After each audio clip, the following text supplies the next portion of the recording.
Dear learners, welcome to brain Buzz academy.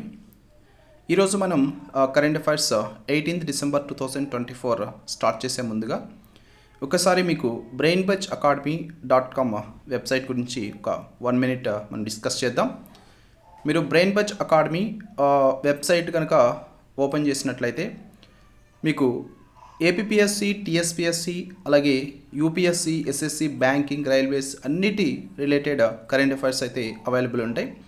దానికి మీరు గూగుల్లోకి వెళ్ళి ఏదైనా ఒక బ్రౌజర్ ఓపెన్ చేసి గూగుల్లోకి వెళ్ళి బ్రెయిన్ బజ్ అకాడమీ అని కనుక సెర్చ్ చేస్తే ఈ విధంగా వస్తుంది. మీకు ఇది సైట్ అండి, మన brain buzz academy.com website. So ఈ సైట్లోకి కనుక మీరు వెళ్ళినట్లయితే సో ఈ విధంగా ఉంటుంది. ఇది హోమ్ పేజ్. సో హోమ్ పేజ్లోనే మీరు డౌన్లోకి వచ్చినట్లయితే ఇక్కడ మీకు current affairs, latest current affairs అన్నీ కూడా చూపిస్తాయి. ఇక్కడ కేటగిరీ వైజ్గా మీరు కరెంట్ అఫైర్స్ చెక్ చేసుకోవచ్చు. యూపీఎస్సీ రిలేటెడ్ కరెంట్ అఫైర్స్, తర్వాత APSC related current affairs, TSPSC related current affairs, తర్వాత పోలీస్, తర్వాత ఎస్ఎస్సి, బ్యాంకింగ్, రైల్వేస్, ఇలాగా అన్నిటి రిలేటెడ్ కరెంట్ అఫైర్స్ అయితే మీకు ఉంటాయి. మీరు మొబైల్లో కూడా సేమ్ ఇలాగనే చెక్ చేసుకోవచ్చు. అయితే మీరు ఒక particular exam related current affairs కనుక చదవాలన్నట్లయితే సో అప్పుడు మీరు పైన కేటగిరీస్ కూడా ఉంటాయి.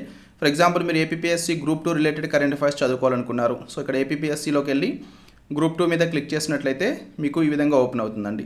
మీకు టెస్ట్ సిరీస్ ఇవన్నీ కూడా త్వరలోనే రానున్నాయి. సో యాజ్ ఆఫ్ నౌ మీకు కరెంట్ అఫైర్స్ అయితే మనం స్టార్ట్ చేయడం జరిగింది. సో డైలీ కరెంట్ అఫైర్స్ మీద క్లిక్ చేసినట్లయితే మీకు ప్రతిరోజు కరెంట్ అఫైర్స్ ఈ విధంగా ఉంటాయి. ఫస్ట్ డేట్ ఉంటుంది ఇక్కడ, ఆ డేట్ తర్వాత మీకు ఈ విధంగా టేబుల్ ఆఫ్ కంటెంట్స్ ఉంటాయి. ఈ టేబుల్ ఆఫ్ కంటెంట్స్ ఏంటంటే మీకు each and every current affair section వైజ్గా కరెంట్ అఫైర్స్ ఉంటాయండి. For example national current affairs, international current affairs, science and technology related current affairs, ఇలాగ సెక్షన్ వైజ్ కరెంట్ అఫైర్స్ ఉంటాయి.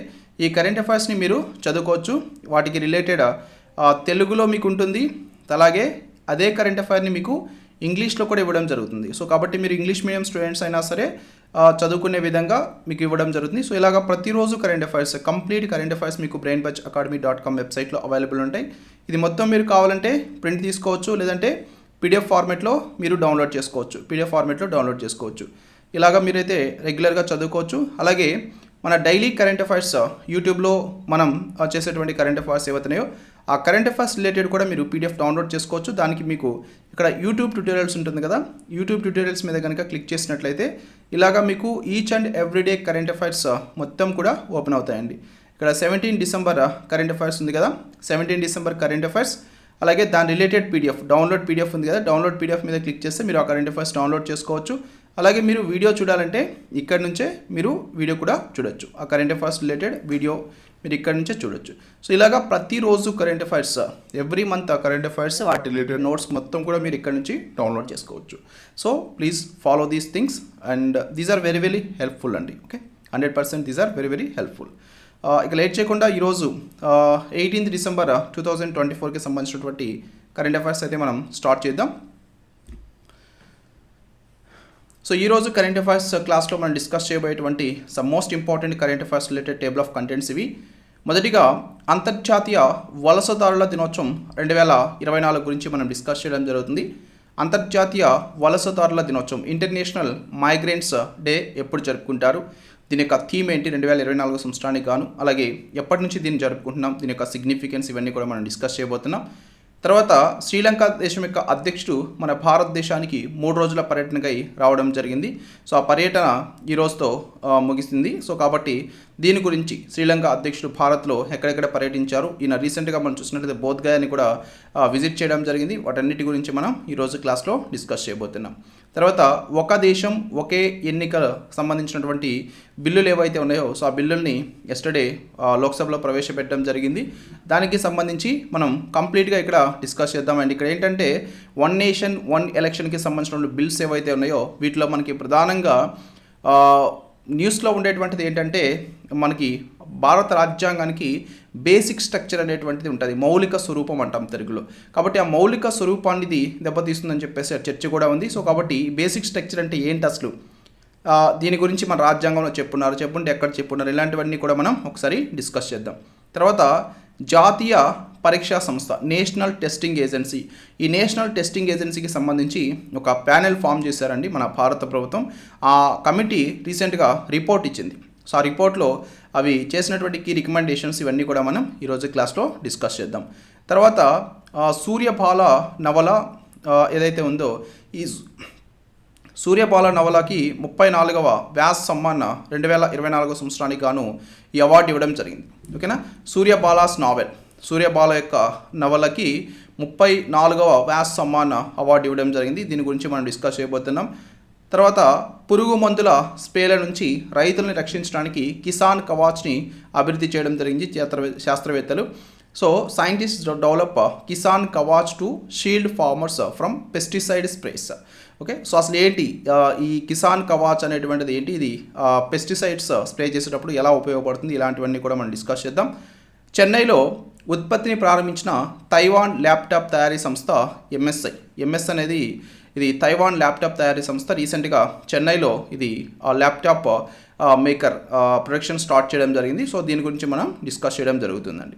తర్వాత FIFA ఉత్తమ అవార్డులని గెలుచుకున్న వినీషియస్ మరియు బోన్మాటి ఈ ఫీఫా 2024 సంవత్సరానికి గాను అవార్డులని అనౌన్స్ చేసిందండి.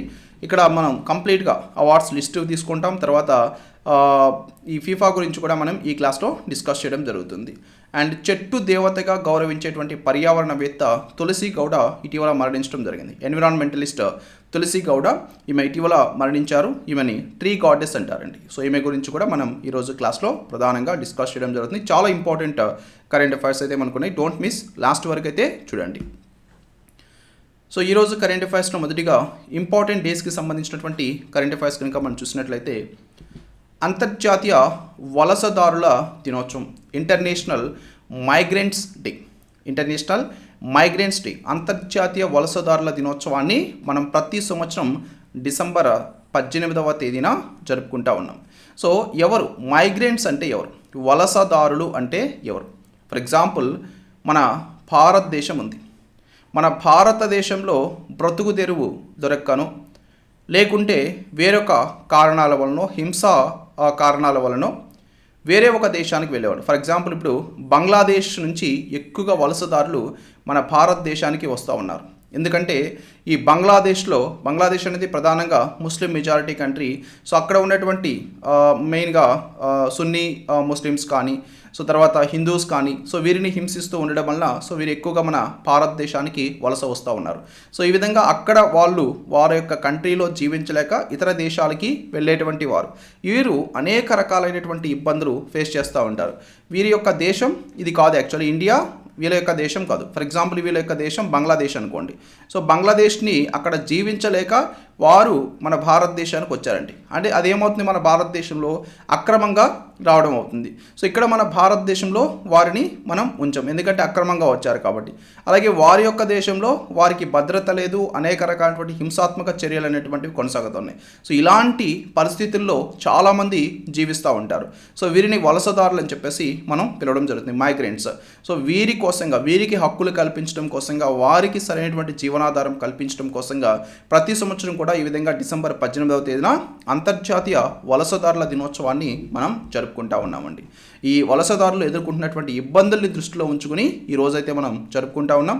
ఈరోజు వలసదారుల యొక్క హక్కుల రక్షణకి ప్రోత్సహించడానికి, అంతర్జాతీయ సమాజాల ఏర్పాటులో వారి కీలక పాత్ర మీద దృష్టిని ఆకర్షించడానికి ఒక అవకాశంగా మనం చెప్పొచ్చు.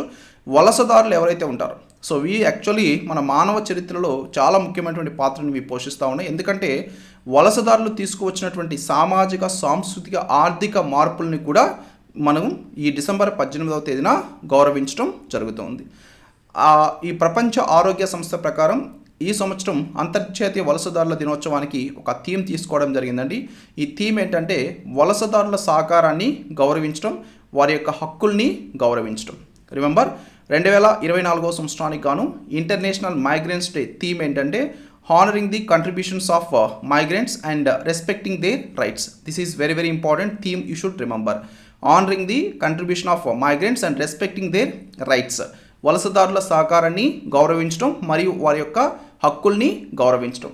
వలసదారులు వారు నివసించేటువంటి దేశాలు, సమాజాలు, అవి అందించేటువంటి ప్రయోజనాలు, వారి యొక్క పూర్తి సామర్థ్యాన్ని చేరుకోవడానికి వారు అధిగమించవలసినటువంటి అడ్డంకులు, ఈ వలసలు ఏవైతే ఉన్నాయో సో వీటన్నిటికీ కూడా వీలైనంతగా సురక్షితంగా వాటిని చేయాలి, వాటికి సహకారం అందించాలి, అలాగే ఈ అవసరాన్ని మనం గుర్తించాలని చెప్పేసి ప్రధానంగా ఈ థీమ్ అయితే మనకి హైలైట్ చేస్తూ ఉంది. ప్రపంచ ఆరోగ్య సంస్థ ఈ విధంగా 2024 సంవత్సరానికి గాను అంతర్జాతీయ వలసదారుల దినోత్సవానికి ఈ థీమ్ని ఎంచుకోవడం జరిగిందండి. నెక్స్ట్ అంతర్జాతీయ అంశాలకి సంబంధించినటువంటి కరెంట్ అఫైర్స్. ఇది యాక్చువల్లీ ఈరోజు మీకు న్యూస్ పేపర్లో వచ్చినటువంటి న్యూస్ పేపర్ కటింగ్ అండి. ఇక్కడ మీరు చూసినట్లయితే ఈయన శ్రీలంక దేశం యొక్క ప్రస్తుత ప్రెసిడెంట్ అనురా కుమార దిస్సానాయకే. ఈయన రీసెంట్గా మన భారతదేశానికి 3 రోజుల పర్యటనకి రావడం జరిగింది. 3 రోజుల పర్యటనకి ఈయన వచ్చారు. ఈ పర్యటనలో భాగంగా ఈయన మన భారతదేశంలో కొన్ని ప్రసిద్ధమైనటువంటి ప్రాంతాలని విజిట్ చేస్తారని కూడా మనం ప్రీవియస్ క్లాస్లో కూడా డిస్కస్ చేయడం జరిగింది. దాంట్లో భాగంగానే ఈయన బోధ్గయాలో ఉన్నటువంటి మహాబోధి టెంపుల్ని దర్శించుకోవడం జరిగింది. ఈ మహాబోధి టెంపుల్ అనేది యునెస్కో వరల్డ్ హెరిటేజ్ సైట్గా కూడా మన భారతదేశంలో ఉంది. వీటన్నిటి గురించి మనం ఒక్కసారి మరలా డిస్కస్ చేద్దాం. శ్రీలంక దేశం యొక్క అధ్యక్షుడు దిస్సానాయకే మన భారతదేశానికి ఎన్ని రోజుల పర్యటనకు వచ్చారండి? ఈయన 3 రోజుల పర్యటనకి రావడం జరిగింది. 3 రోజుల పర్యటన కోసం ఇంపార్టెంట్ అండి. శ్రీలంక అధ్యక్షుడు ఎవరు? అనురా కుమార దిస్సానాయకే. ఈయన డిసెంబర్ 15 నుంచి డిసెంబర్ 17 వరకు 3 రోజులు మన భారతదేశంలో పర్యటించడం జరిగింది. అండ్ ఈయన యాక్చువల్లీ రీసెంట్గా సెప్టెంబర్లోనే శ్రీలంక దేశం యొక్క అధ్యక్షునిగా గెలుపొందిన తర్వాత ఈయన మొట్టమొదటి విదేశ పర్యటనలు ఏవైతున్నాయో సో ఈ విధంగా గెలుపొందిన తర్వాత మన భారతదేశానికైతే మొట్టమొదటిసారి ఈయన వచ్చారు. భారతదేశం మరియు శ్రీలంక మధ్య పెట్టుబడులు, వాణిజ్య సంబంధాలు వీటన్నిటిని కూడా ప్రోత్సహించడానికి ఢిల్లీలో జరిగేటువంటి వ్యాపార కార్యక్రమంలో కూడా ఈయన పాల్గొనడం జరిగింది. సో ఇంకా పర్యటనలో భాగంగా ఈయన బోధ్గయాని కూడా సందర్శించడం జరిగిందండి. హిందూ మహాసముద్ర ప్రాంతం, ఇండియన్ ఓషన్ రీజియన్లో శ్రీలంక భారతదేశానికి అత్యంత సన్నిహిత సముద్ర పొరుగు దేశంగా ఉంది. సో ఇది మన భారతదేశం అండ్ ఇది వచ్చేసరికి శ్రీలంక. ఓకే, సో ఇది వచ్చేసరికి ఇండియన్ ఓషన్, ఇదంతా కూడా ఇండియన్ ఓషన్. సో ఇండియన్ ఓషన్లో మన భారతదేశానికి అత్యంత కీలకమైనటువంటి సన్నిహిత సముద్ర పొరుగు దేశంగా ఉండేటువంటిది ఈ శ్రీలంక. ఇది ఇండియన్ ఓషన్ రీజియన్ గురించి మనం డిస్కస్ చేద్దాం. తర్వాత సాగర్ అంటే దీని యొక్క ఫుల్ ఫామ్ ఏంటంటే security and growth for all in the region, అంటే ఆ ప్రాంతంలో అందరికీ భద్రత మరియు వృద్ధి. ఈ సాగర్ అంటే ఏంటి అనేటువంటిది కూడా మనం ప్రధానంగా తెలుసుకోవాలి. భారతదేశం యొక్క నేబర్హుడ్ ఫస్ట్ పాలసీ అంటాం. మన భారతదేశం ప్రధానంగా నేబర్హుడ్ ఫస్ట్ అనేటువంటి పాలసీని ఫాలో అవుతూ ఉంది. కాబట్టి దీన్ని కూడా మనం ప్రధానంగా డిస్కస్ చేద్దాం. ఇవి చాలా చాలా ఇంపార్టెంట్ అండి. మొదటిగా మీరు చూస్తే మహాబోధి ఆలయం ఇది బోధ్గయాలో ఉంటుందండి. బీహార్ రాష్ట్రంలోని బోధ్గయాలో మహాబోధి ఆలయం ఉంటుంది. మీకు ఈ ఆలయం పేరు చూస్తేనే ఆల్మోస్ట్ తెలిసి ఉంటుంది. ఇది బుద్ధునికి సంబంధించినటువంటి ఆలయం. బుద్ధిజాన్ని స్థాపించినటువంటి గౌతమ బుద్ధునికి సంబంధించినటువంటి ఆలయం మహాబోధి ఆలయం. ఈ మహాబోధి ఆలయ సముదాయం బుద్ధ భగవానుడి జీవితంకి సంబంధించి 4 పవిత్ర స్థలాలు ఉన్నాయి. వాటిలో ఒకటి ఈ మహాబోధి ఆలయం. హాయ్ అండి, వెరీ గుడ్ ఈవినింగ్. ముఖ్యంగా ఈ మహాబోధి ఆలయం అంటే మనకి గుర్తొచ్చేది గౌతమ బుద్ధునికి జ్ఞానం. బోధి అంటే జ్ఞానోదయం అని అర్థం అండి. బోధి అంటే జ్ఞానోదయం అని అర్థం. సో మహాబోధి టెంపుల్ అంటే బుద్ధుడు జ్ఞానోదయం పొందినటువంటి ప్రాంతం ఇది. ఇది నిరంజన నది ఒడ్డున ఉంటుందండి. ఏ నది ఒడ్డున ఉంటుంది? నిరంజన నది ఒడ్డున ఉంటుంది. మధ్య బీహార్లోని బోధ్గయాలో ఈ మహాబోధి ఆలయం ఉంటుంది. దీన్ని ఈ శ్రీలంక దేశం యొక్క అధ్యక్షుడు రీసెంట్గా సందర్శించడం జరిగింది. సో ఇది బుద్ధుని యొక్క జీవితంలో 4 పవిత్ర స్థలాలుంటే వాటిలో ఒకటి ప్రధానమైనటువంటిది. మిగిలిన 3 నేపాల్లో ఉన్నటువంటి లుంబిని. ఈ నేపాల్లోని లుంబినిలోనే ఈయన బుద్ధుడు ఎవరైతే ఉన్నాడో బుద్ధుడు జన్మించినటువంటి ప్రాంతం. తర్వాత సారనాథ్. సో సారనాథ్ వచ్చేసరికి ఉత్తరప్రదేశ్లో ఉంటుంది సారనాథ్. సో ఈ ఉత్తరప్రదేశ్లో ఉన్నటువంటి సారనాథ్ ఏదైతే ఉందో ఇక్కడే ఈయన ధర్మచక్ర ప్రవర్తన చేయడం జరిగింది. అంటే ఈయన జ్ఞానోదయం పొందిన తర్వాత మొదటి ఉపన్యాసం ఇచ్చినటువంటి ప్రాంతం ఏంటయ్యా అంటే అది సారనాథ్. తర్వాత ఉత్తరప్రదేశ్లో ఉన్నటువంటి కుషీనగర్, ఈ కుషీనగర్ కూడా చాలా ఇంపార్టెంట్ బుద్ధుని యొక్క జీవితంలో, ఎందుకంటే ఈయన ఈ కుషీనగర్లోనే మరణించడం జరిగింది. ఈయన యొక్క మరణాన్నే మనం మహాపరినిర్వాణం అంటాం. మహాపరినిర్వాణం అని చెప్పేసి పిలవడం జరుగుతుంది. ఈ విధంగా ఈ 4 ప్రదేశాలు కూడా బుద్ధుని యొక్క జీవితంలో చాలా కీలకమైనటువంటి పాత్రని పోషించినటువంటి ప్రదేశాలు. మొదటి ఆలయం 3వ శతాబ్దం బీసీలో నిర్మించబడిందండి. మహాబోధి ఆలయం ఏదైతే ఉందో ఇది 3వ శతాబ్దం బీసీలో నిర్మించారు. దీన్ని నిర్మించింది అశోక చక్రవర్తి. సో తర్వాత ప్రస్తుతం ఉన్నటువంటి ఆలయం మాత్రం 5 లేదా 6వ శతాబ్దాల నాటిది. తర్వాత దీన్ని మరలా నిర్మించడం జరిగింది. ఇది 2002వ సంవత్సరంలో యునెస్కో ప్రపంచ వారసత్వ ప్రదేశంగా కూడా గుర్తింపు పొందడం జరిగింది.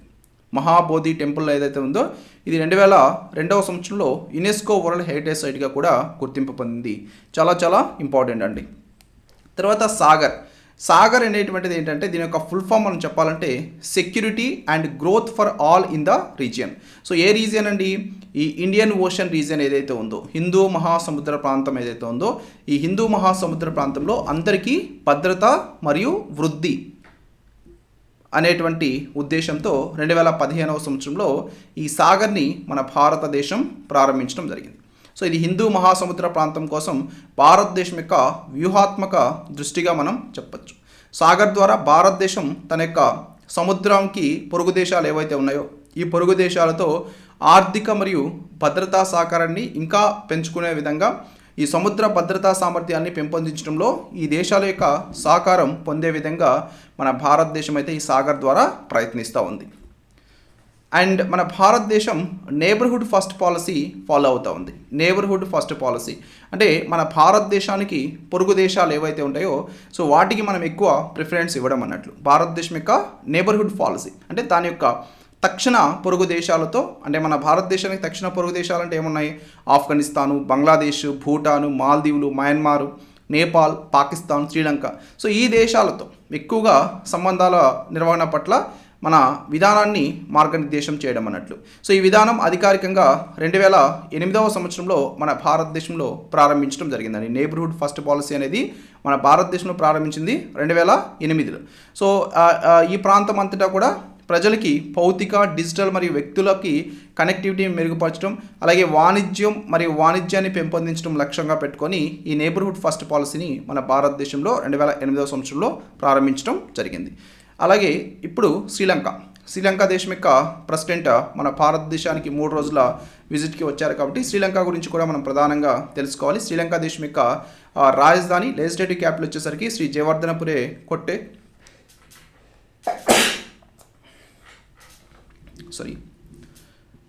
లెజిస్లేటివ్ క్యాపిటల్ శ్రీ జయవర్ధనపురే కొట్టే, అలాగే executive and judicial capital Colombo అండి శ్రీలంకకి. అండ్ శ్రీలంక దేశంలో యూనిటరీ సెమీ ప్రెసిడెన్షియల్ రిపబ్లిక్ ఉంటుంది. ఇక్కడ ఎక్కువ అధికారులు ఉండేది ప్రెసిడెంట్కి. శ్రీలంక దేశం యొక్క ప్రెసిడెంట్ అంటే అధ్యక్షుడు అనురా కుమార దిస్సనాయక. ఓకే, అనురా కుమార దిస్సనాయక. ప్రస్తుత ప్రధానమంత్రి హరిణి అమరసూర్య ప్రస్తుతం శ్రీలంక దేశం యొక్క ప్రధానమంత్రి. అండ్ శ్రీలంక దేశం యొక్క కరెన్సీ శ్రీలంక రూపాయి. ఇవి గుర్తుపెట్టుకోవాలండి దీని గురించి, ఎందుకంటే మన నైబరింగ్ కంట్రీస్ మనం నైబర్హుడ్ పాలసీ కూడా ఫాలో అవుతూ ఉన్నాం కాబట్టి వీటి గురించి అడిగేదానికి అవకాశం ఉంటుంది. వాటి యొక్క హెడ్స్, వాటి యొక్క క్యాపిటల్, వాటి యొక్క కరెన్సీ తెలుసుకోవడం అనేది మనకి చాలా ఇంపార్టెంట్. నెక్స్ట్ జాతీయ అంశాలకి సంబంధించినటువంటి current affairs. 2 bills on simultaneous elections rock in parliament. ఇది ఈరోజు మీకు న్యూస్ పేపర్లో వచ్చినటువంటి న్యూస్ పేపర్ కటింగ్. ఇక్కడ మీరు చూసినట్లయితే మన భారతదేశంలో ఇప్పుడు సైమల్టేనియస్ ఎలక్షన్స్ తీసుకురావాలని చెప్పేసి నిర్ణయం తీసుకున్నారు. సైమల్టేనియస్ ఎలక్షన్స్ లేదా పాపులర్గా దీన్ని మనం 1 nation 1 elections అని చెప్పేసి పిలుస్తూ ఉన్నాం. 1 nation 1 election అంటే ఒకే దేశం ఒకే ఎన్నిక అని మనం పిలుస్తూ ఉన్నాం. తెలుగులో జమిలీ ఎన్నికలు అని చెప్పేసి పిలుస్తూ ఉన్నాం. జమిలీ ఎన్నికలని పిలుస్తాం. ఈ జమిలీ ఎన్నికలు మన భారతదేశంలో తీసుకురావాలంటే అసలు ఏంటి జమిలీ ఎన్నికలు అంటే? సింపుల్ అండి, 1 nation 1 election. మన దేశం ఒకటే. మన దేశం ఏంటి? భారతదేశం. బట్ మన భారతదేశంలో ఎలక్షన్స్ తీసుకున్నట్లయితే ఎప్పుడు కండక్ట్ చేస్తూనే ఉంటారు. ఆల్మోస్ట్ ఒకసారి లోక్సభ ఎలక్షన్స్ కండక్ట్ చేస్తారు, ఒకసారి కొన్ని రాష్ట్రాలకి శాసనసభ ఎలక్షన్స్ కండక్ట్ చేస్తారు, మరొకసారి మరికొన్ని రాష్ట్రాలకి శాసనసభ ఎలక్షన్స్ కండక్ట్ చేస్తారు, తర్వాత లోకల్ బాడీస్ ఎలక్షన్స్ కండక్ట్ చేస్తారు, పంచాయతీ ఎన్నికలు అని చెప్పేసి, మున్సిపాలిటీ ఎన్నికలు అని చెప్పేసి, ఇలాగా మన భారతదేశంలో ఎప్పుడు ఎలక్షన్స్ జరుగుతూనే ఉంటాయి. ఇలా కాకుండా మన భారతదేశంలో లోక్సభ ఎన్నికలు, శాసనసభ ఎన్నికలు, రాష్ట్రాల యొక్క శాసనసభ ఎన్నికలు, అలాగే మన భారతదేశంలో లోకల్ బాడీస్, పంచాయతీలు, మున్సిపాలిటీలు ఎలక్షన్స్ ఏవైతున్నాయో ఇవన్నీ ఒకేసారి కండక్ట్ చేయాలి అని తీసుకువచ్చినటువంటిదే one nation one election. So ఒకేసారి కండక్ట్ చేశారు. ఫర్ ఎగ్జాంపుల్ ఒక నెల 2 నెలల్లో కంప్లీట్గా అన్ని ఎలక్షన్స్ కండక్ట్ చేసేసారండి. వీటి యొక్క టెన్యూర్ ఎంత ఉంటుంది? యాక్చువల్గా 5 years ఉంటుంది. 5 సంవత్సరాలు మన భారతదేశంలో వీటి యొక్క టెన్యూర్ అనేది ఉంటుంది. కాబట్టి ఈ 5 సంవత్సరాల్లో ఒక 2-3 months ఎలక్షన్స్ కండక్ట్ చేసేసారనుకోండి, నెక్స్ట్ అంతా కూడా ఓన్లీ పరిపాలన మీద దృష్టి పెట్టవచ్చు అనేది దీని యొక్క ప్రధానమైనటువంటి ఉద్దేశం. అయితే ఇక్కడ మన భారతదేశంలో ప్రస్తుతం ఒక్కొక్క ఎలక్షన్స్ జరుగుతూ ఉంటాయి. కాబట్టి ఈ వన్ నేషన్ వన్ ఎలక్షన్ అనేది ఎందుకు తీసుకొచ్చారంటే, ఇలాగ ఒకేసారి ఎలక్షన్స్ కండక్ట్ చేయాలంటే దానికి మన భారత రాజ్యాంగాన్ని కూడా సవరించవలసినటువంటి అవసరం ఉంది. దీనికోసంగా ఒక 2 బిల్స్ మన భారతదేశంలో సైమల్టేనియస్ ఎలక్షన్స్ని తీసుకురావడం కోసంగా ఒక 2 బిల్స్ అయితే ఫస్ట్ తీసుకొచ్చారు. ఈ 2 బిల్స్ని లోక్సభలో ప్రవేశపెట్టడం జరిగింది. Okay, so simultaneous elections to the Lok Sabha and state అసెంబ్లీస్కి సంబంధించి ఒక 2 బిల్స్ అయితే లోక్సభలో ఇంట్రడ్యూస్ చేశారండి yesterday. Law minister Arjun Ram Meghwal, okay, so law minister ప్రస్తుత భారతదేశం యొక్క న్యాయశాఖ మంత్రి అర్జున్ రామ్ మేఘ్వాల్ దీన్ని ఇంట్రడ్యూస్ చేయడం జరిగింది. 2 బిల్స్ని ఇంట్రడ్యూస్ చేశారు లోక్సభలో.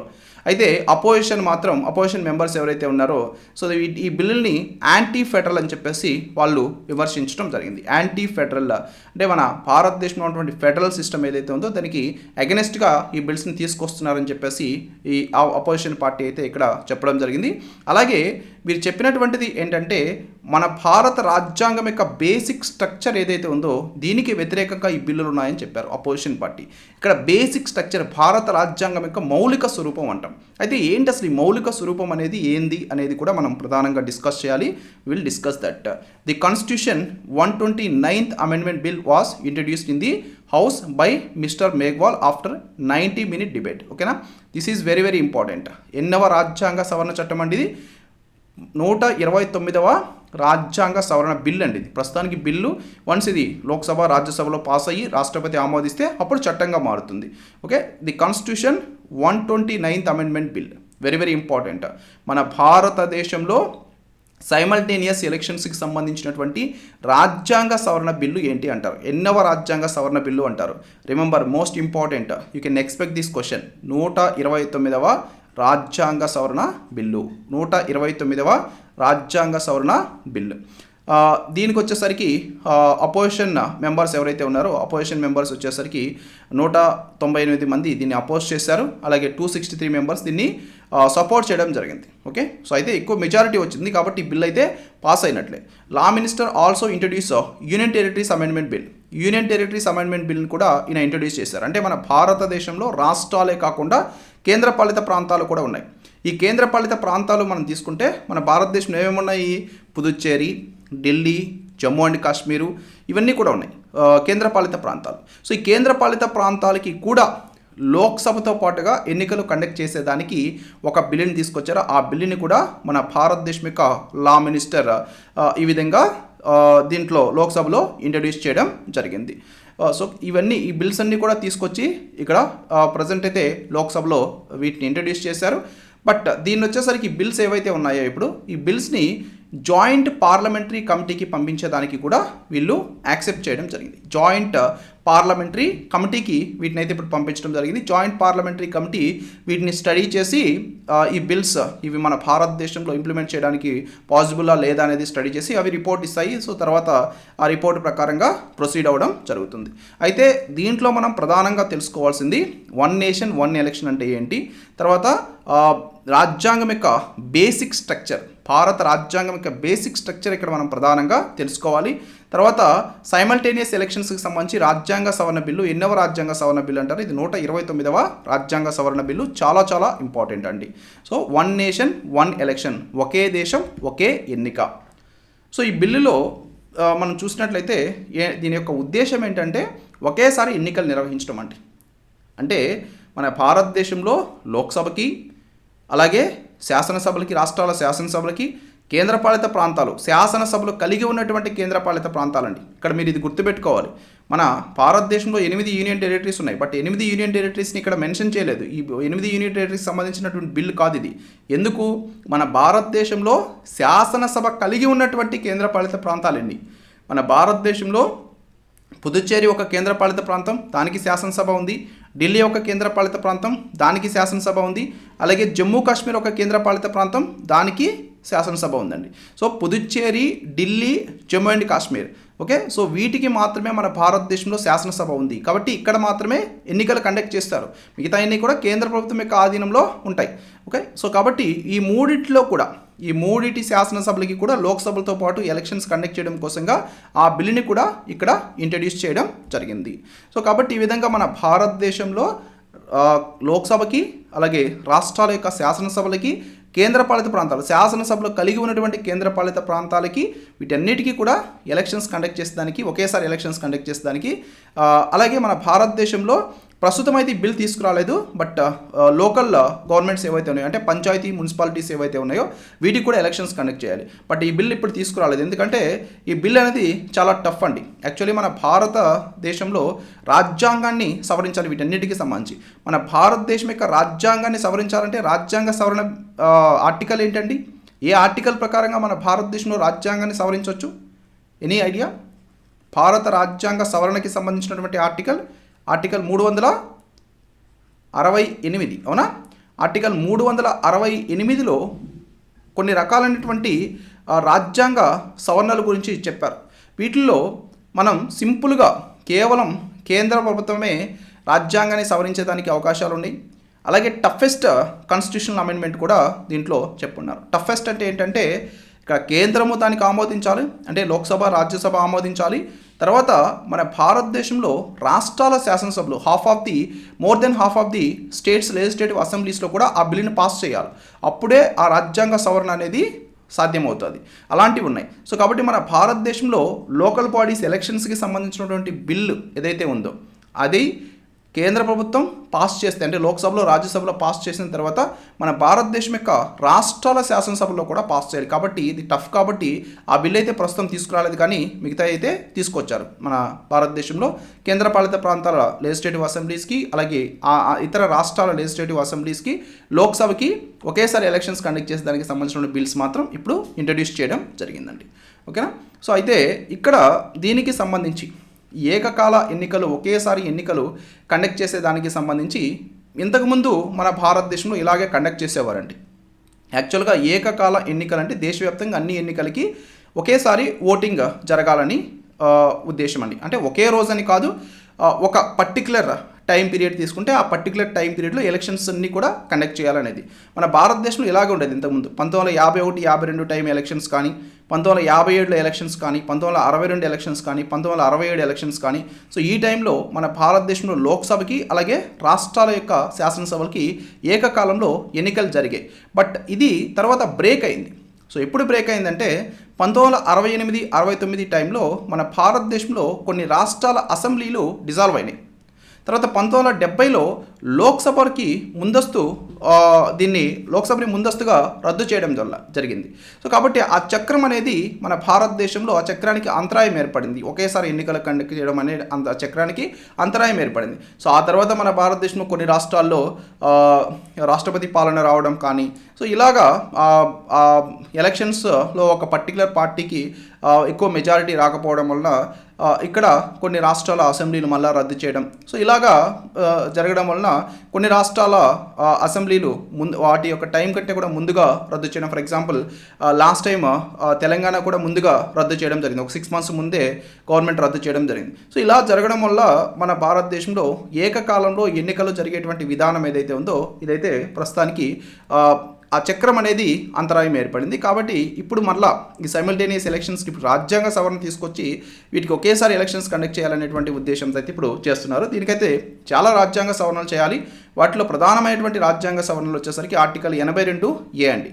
ఏకకాల ఎన్నికలకి మార్పుని సులభతరం చేయడం కోసంగా ప్రతిపాదించబడింది ఆర్టికల్ 82A అనేది. దీన్ని ఏంటంటే నియమించబడినటువంటి తేదీని సూచిస్తూ రాష్ట్రపతి నోటిఫికేషన్ ఈ తేదీ తర్వాత ఏర్పడినటువంటి అన్ని శాసనసభలు లోక్సభ పూర్తి కాల వ్యవధితో ముగుస్తాయని చెప్పేసి ఇది చెప్తా ఉంది. తర్వాత ఆర్టికల్ 327ని సవరించవలసినటువంటి అవసరం ఉంది. ఆర్టికల్ 327ని సవరించి దీని ద్వారా ఏకకాలంలో ఎన్నికలు నిర్వహించడాన్ని చేర్చడానికి పార్లమెంటు అధికారాన్ని విస్తరిస్తుంది. అంటే ఒకే కాలంలో ఎన్నికలు నిర్వహించడానికి కోసంగా ఆర్టికల్ 327ని సవరించబోతున్నారు. అయితే ఈ ఏకకాలంలో ఎన్నికలు నిర్వహించడం మన భారతదేశంలో కరెక్టా కాదా, ఇది సాధ్యమా కాదా అనే దీనికి సంబంధించి కొన్ని ప్యానెల్స్, కొన్ని కమిటీస్ కూడా ఏర్పాటు చేస్తున్నారు. ఆ విధంగా ఏర్పాటు చేసినటువంటి రీసెంట్ కమిటీ ఏంటంటే రామ్నాథ్ కోవింద్ ప్యానెల్ అండి. ఈ రామ్నాథ్ కోవింద్ మన భారతదేశం యొక్క మాజీ రాష్ట్రపతి. ఇతని యొక్క నేతృత్వంలో ఒక కమిటీని ఏర్పాటు చేశారు. అయితే ఈ కమిటీ కొన్ని రికమెండేషన్ చేసింది. ఇది రికమెండ్ చేసింది ఏంటంటే మన భారతదేశంలో 2 దశల్లో ఎన్నికలు నిర్వహించాలని చెప్పేసి ఇది సూచించడం జరిగింది. దాంట్లో ఒకటేంటంటే మొదటి దశలో లోక్సభ ఎన్నికలు నిర్వహించాలి అన్ని రాష్ట్రాల్లో. తర్వాత 2వ దశకు వచ్చేసరికి రాష్ట్రాల అసెంబ్లీలకి ఎన్నికలు నిర్వహించాలని చెప్పేసి సూచించింది. అయితే లోక్సభ ఎన్నికలు జరిగిన తర్వాత 100 రోజుల్లో స్థానిక సంస్థల ఎన్నికలు జరిగే విధంగా చర్యలు తీసుకోవాలని చెప్పేసి కూడా ఈ రామ్నాథ్ కోవింద్ ప్యానెల్ రికమెండ్ చేయడం జరిగింది. సో దీన్ని కనీసం సగం కంటే తక్కువ రాష్ట్రాల ఆమోదం అవసరం. సో కాబట్టి దాని గురించి కూడా ఇది ప్రధానంగా తెలియచేయడం జరిగింది. తర్వాత దీనికి సంబంధించి లా కమిషన్ వర్కింగ్ పేపర్ 2018లో కొన్ని రికమెండేషన్స్ చేసింది. ఇది కూడా సైమల్టేనియస్ ఎలక్షన్స్కి సపోర్ట్గా మాట్లాడడం జరిగింది. తర్వాత parliamentary standing committee on personal public grievance and justice 2015 సంవత్సరంలో ఇది కూడా సైమల్టేనియస్ ఎలక్షన్స్ మన భారతదేశంలో కండక్ట్ చేయాలని చెప్పింది. అండ్ నీతి ఆయోగ్ 2017 సంవత్సరంలో ఇది కూడా మన భారతదేశంలో సైమల్టేనియస్ ఎలక్షన్స్ కండక్ట్ చేయాలని చెప్పిందండి. ఇవన్నీ కూడా ఈ విధంగా 1 నేషన్ 1 ఎలక్షన్స్ అనేటువంటి ఏదైతే ఉందో ఈ 1 నేషన్ 1 ఎలక్షన్కి ఇవన్నీ కూడా సపోర్ట్ చేయడం జరిగింది. అయితే ఇప్పుడు ప్రధానంగా ఈ బిల్ని లోక్సభలో ఇంట్రడ్యూస్ చేశారు. ఈ బిల్స్ని అంటే ఇక్కడ ఏం చెప్తున్నారు, చాలామంది మనకి ప్రస్తుతం చెప్తుంది ఏంటంటే మన భారత రాజ్యాంగానికి బేసిక్ స్ట్రక్చర్ అనేది ఉంది. బేసిక్ స్ట్రక్చర్ అంటే మనం తెలుగులో మౌలిక స్వరూపం అంటాం. ఈ బేసిక్ స్ట్రక్చర్కి ఎగనెస్ట్గా మన ఇప్పుడు ఈ 1 నేషన్ 1 ఎలక్షన్కి సంబంధించినటువంటి బిల్లులు ఉన్నాయని చెప్పేసి చెప్పడం జరుగుతుంది. అయితే ఏంటి అసలు ఈ బేసిక్ స్ట్రక్చర్ అంటే ఏంటి? యాక్చువల్గా ఈ బేసిక్ స్ట్రక్చర్ అనేది మన భారత రాజ్యాంగంలో ఉందా, ఏదైనా ఒక పర్టికల్ ఆర్టికల్లో బేసిక్ స్ట్రక్చర్ అనేది మౌలిక స్వరూపం అనేది ఉందా అంటే లేదండి. బేసిక్ స్ట్రక్చర్ అనేటువంటి దాన్ని మన భారత రాజ్యాంగంలో ఎక్కడా కూడా చెప్పలేదు. బేసిక్ స్ట్రక్చర్ అంటే దానికి డెఫినేషన్ కూడా మన భారత రాజ్యాంగంలో ఎక్కడ చెప్పలేదు. అయితే ఈ బేసిక్ స్ట్రక్చర్ అనేది ఎలా వచ్చిందంటే ఈ బేసిక్ స్ట్రక్చర్ అనేది మన భారత రాజ్యాంగానికి ఉంది అని చెప్పింది మన భారతదేశం యొక్క సుప్రీంకోర్టు అండి. ఎప్పుడు చెప్పింది? 1973 ఏప్రిల్ 24వ తేదీన కేశవనంద భారతి కేసు ఏదైతే ఉందో ఏ కేసులో కేశవనంద భారతి కేసులో మొట్టమొదటిసారిగా మన భారతదేశం యొక్క సుప్రీంకోర్టు మన భారత రాజ్యాంగానికి మౌలిక స్వరూపం బేసిక్ స్ట్రక్చర్ ఉంటుందని చెప్పేసి ఇది చెప్పడం జరిగింది. మన భారతదేశంలో రాజ్యాంగాన్ని సవరించేటువంటి అధికారం ఆర్టికల్ 368 ప్రకారంగా రాజ్యాంగాన్ని సవరించవచ్చు పార్లమెంటు. అయితే ఈ రాజ్యాంగ అధికారం 368 ప్రకారం ఈ 300 రాజ్యాంగాన్ని సవరిస్తే ఇది భారత రాజ్యాంగం యొక్క బేసిక్ స్ట్రక్చర్ ఏదైతే ఉందో మౌలిక స్వరూపం ఏదైతే ఉందో దాన్ని సవరించకూడదు.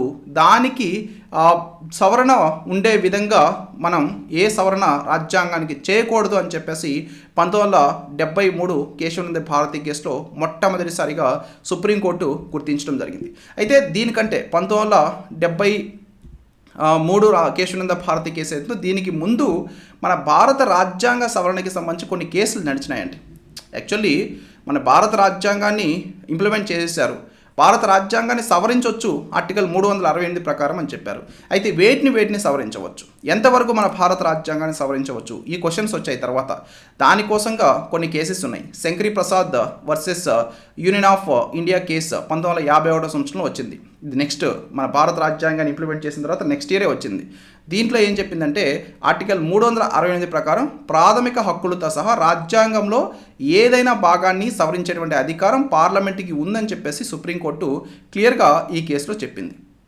తర్వాత Sajjan Singh versus state of Rajasthan 1965 case ఏదైతే ఉందో ఇది కూడా 1951 నాటి శంకరీ ప్రసాద్ కేసులో సుప్రీంకోర్టు తన యొక్క తీర్పుతో ఏకీభవించింది.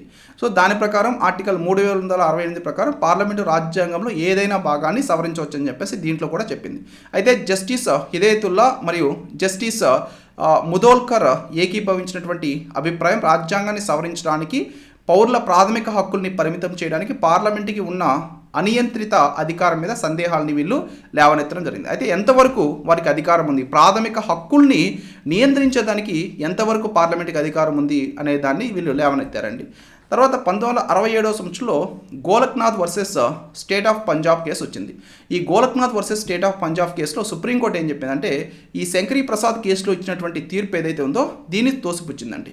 ఆర్టికల్ 368 రాజ్యాంగాన్ని సవరించేటువంటి విధానాన్ని మాత్రమే నిర్దేశిస్తుంది. రాజ్యాంగంలో ఏ భాగాన్ని సవరించడానికి పార్లమెంటుకి సంపూర్ణమైనటువంటి అధికారాన్ని ఇవ్వదని చెప్పేసి ఇది చెప్పడం జరిగిందండి. తర్వాత 1971 సంవత్సరంలో 24వ రాజ్యాంగ సవరణ చట్టం ఏదైతే ఉందో ఇది వచ్చింది.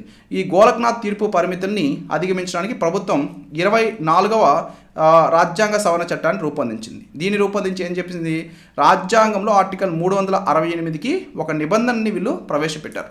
దీని ద్వారా వీళ్ళు ఏం చెప్పారంటే ప్రాథమిక హక్కులతో సహా ప్రాథమిక హక్కుల్లో దేన్నైనా తొలగించేటువంటి అధికారం పార్లమెంట్కి ఉందని చెప్పేసి ప్రభుత్వం ఇక్కడ ఈ రాజ్యాంగ సవరణ ద్వారా రాజ్యాంగంలో చేర్చింది.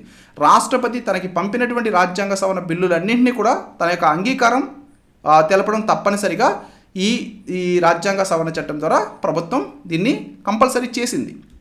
ఆ తర్వాత 1973 సంవత్సరంలో Kesavananda Bharati versus state of Kerala case వచ్చింది. Kesavananda Bharati versus state of Kerala. ఈ కేసు చాలా ప్రధానమైంది. ఈ కేసులో సుప్రీంకోర్టు ఏం చెప్పింది, గోలక్నాథ్ కేసులో తన యొక్క నిర్ణయాన్ని సమీక్షించింది. దీని ద్వారా 24వ రాజ్యాంగ సవరణ చట్టం చెల్లుబాటునిది సమర్థించడం జరిగింది. అయితే మన భారత రాజ్యాంగంలో ఏదైనా నిబంధనని సవరించేటువంటి అధికారం పార్లమెంట్కి ఉందని చెప్పిందండి. కానీ అలా చేయడం ద్వారా రాజ్యాంగం యొక్క మౌలిక స్వరూపం కొనసాగాలని సుప్రీంకోర్టు చెప్పింది.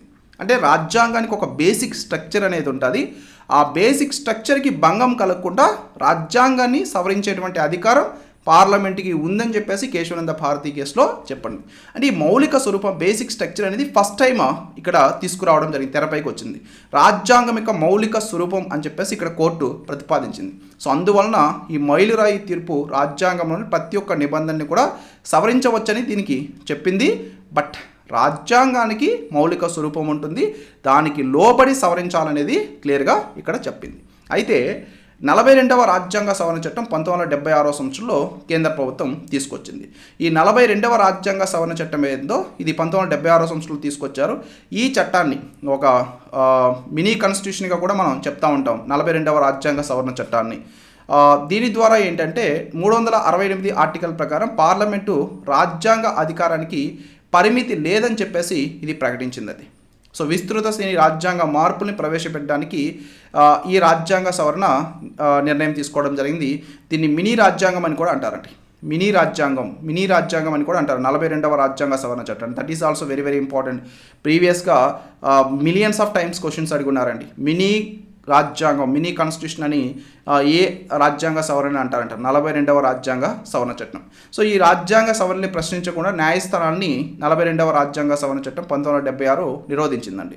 తర్వాత మళ్ళీ Minerva Mills versus union of India case వచ్చింది 1980లో.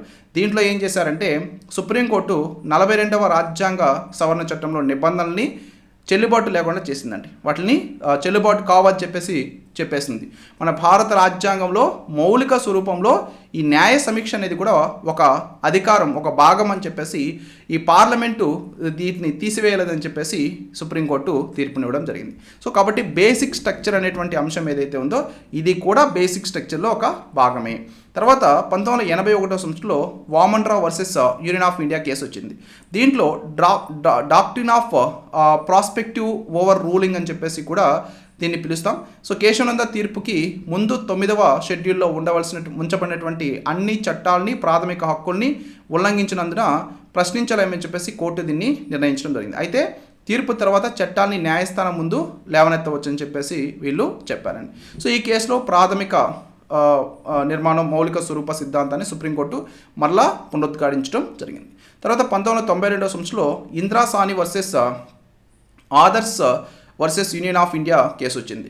దీంట్లో మండల్ కేసు అని కూడా దీన్ని పిలుస్తారండి. మండల్ కేసు అని కూడా దీన్ని పిలుస్తారు. దీంట్లో సుప్రీంకోర్టు రూల్ ఆఫ్ లాని రాజ్యాంగం యొక్క ప్రాథమిక నిర్మాణంగా నిర్ణయించడం జరిగింది. రూల్ ఆఫ్ లా అనేది కూడా ఈ రాజ్యాంగం యొక్క బేసిక్ స్ట్రక్చర్లోకి వస్తుందని చెప్పేసి వీళ్ళు నిర్ణయించారు. తర్వాత 1993 సంవత్సరంలో క్యోటో హోలోహాన్ కేసు వచ్చింది. క్యోటో హోలోహాన్ కేసు ఫిరాయింపు కేసుగా ఇది ప్రసిద్ధి చెందినటువంటి కేసు అండి. సుప్రీంకోర్టు రాజ్యాంగం యొక్క ప్రాథమిక నిర్మాణానికి స్వేచ్ఛ మరియు న్యాయమైనటువంటి ఎన్నికలు, సార్వభౌమ ప్రజాస్వామ్య రిపబ్లిక్ నిర్మాణాన్ని జోడించడం జరిగింది. అంటే ఈ బేసిక్ స్ట్రక్చర్లు ఇవన్నీ కూడా చేర్చారు. తర్వాత 1994 సంవత్సరంలో S R Bommai versus union of India case వచ్చింది. ఈ కేసులో ఫెడరలిజం, సెక్యులరిజం, ప్రజాస్వామ్యాన్ని రాజ్యాంగం యొక్క మౌలిక స్వరూపంలో సుప్రీంకోర్టు చేర్చింది. ఇలాగా ఈ కాలక్రమంలో రాజ్యాంగం యొక్క మౌలిక స్వరూపంలోకి ఏమేమి వస్తాయనేది ఈ రాజ్యాంగం యొక్క మౌలిక స్వరూపంలోకి ఈ విధంగా న్యాయస్థానం కొన్ని అంశాలను చేర్చుకుంటూ వచ్చింది. ఆ విధంగా చేర్చినటువంటి అంశాలు ఇవన్నీ కూడా భారత రాజ్యాంగం యొక్క మౌలిక స్వరూపంలో ఉన్నటువంటి ప్రస్తుతం సుప్రీమసీ ఆఫ్ ది కాన్స్టిట్యూషన్, రాజ్యాంగం యొక్క ఆధిపత్యం అనేది మన భారతదేశంలో ఉంటుంది. బేసిక్ స్ట్రక్చర్లోకి వస్తుంది. భారతీయుల సార్వభౌమ ప్రజాస్వామ్య గణతంత్ర స్వభావం, sovereign democratic and Republican nature of the Indian, తర్వాత పాలిటీ రాజకీయం, రాజ్యాంగం యొక్క లౌకిక లక్షణం, secular character of the constitution, separation of powers between legislature and executive and judiciary, legislative, executive మరియు న్యాయ వ్యవస్థ మధ్య అధికారాల విభజన, రాజ్యాంగం యొక్క సమాఖ్య లక్షణం, federal character of the constitution.